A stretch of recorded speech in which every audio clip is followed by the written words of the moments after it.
কুষ্টিয়ার ভেড়ামারায় উপজেলা পেশাদার লীগ ফুটবল টুর্নামেন্টের ফাইনাল খেলা এবং পুরস্কার বিতরণী অনুষ্ঠান অনুষ্ঠিত হয়েছে। বিস্তারিত দেখুন ভেড়ামারা থেকে সাইফুল ইসলামের প্রতিবেদনে। শুক্রবার বিকেলে আদর্শ কলেজ সংলগ্ন হাই স্কুল মাঠে ভেড়ামারা স্পোর্টস একাডেমি উক্ত টুর্নামেন্টের আয়োজন করে। ফাইনাল ম্যাচে গোল শূন্য ড্র হয়। পরে ট্রাইব্রেকারে কুচিয়ামোড়ার বিজেএম ফুটবল গ্রুপ খেমির দিয়ারের জাগরণ চক্রকে 4-3 গোলে হারিয়ে চ্যাম্পিয়ন হয়। খেলায় প্রধান অতিথি হিসেবে উপস্থিত থেকে উদ্বোধন এবং পুরস্কার বিতরণ করেন সাবেক সংসদ সদস্য ও কেন্দ্রীয় বিএনপি নির্বাহী কমিটির সদস্য অধ্যাপক শহীদুল ইসলাম। বিশেষ অতিথি ছিলেন জেলা বিএনপির যুগ্ম আহ্বায়ক ও উপজেলা বিএনপির সাধারণ সম্পাদক অ্যাডভোকেট তৌহিদুল ইসলাম আলম, জেলা বিএনপির আহ্বায়ক কমিটির সদস্য এবং উপজেলা বিএনপির যুগ্ম সাধারণ সম্পাদক শাহজাহান আলী ও উপজেলা বিএনপির সাংগঠনিক সাধারণ সম্পাদক জানবার হোসেন।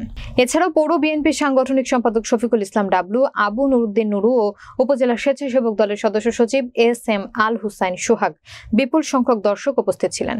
ভেড়ামারা স্পোর্টস একাডেমির সাধারণ সম্পাদক সেলিমুর রহমান নাসু বলেন, টুর্নামেন্টে মোট 8টি দল অংশগ্রহণ করে।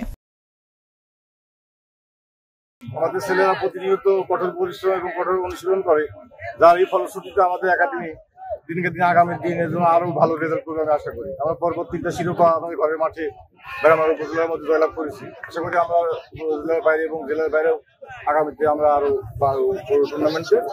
আজকে কি আপনি আশাবাদী ছিলেন যে আজকে আপনার টিমটা জিতবে? হ্যাঁ, আজকে আমি জয়ের ব্যাপারে আমি আশাবাদী ছিলাম, কারণ খেলাতে আমার ছেলেরা প্রমাণ করেছে যে আবার তারা কত ভালো খেলছে।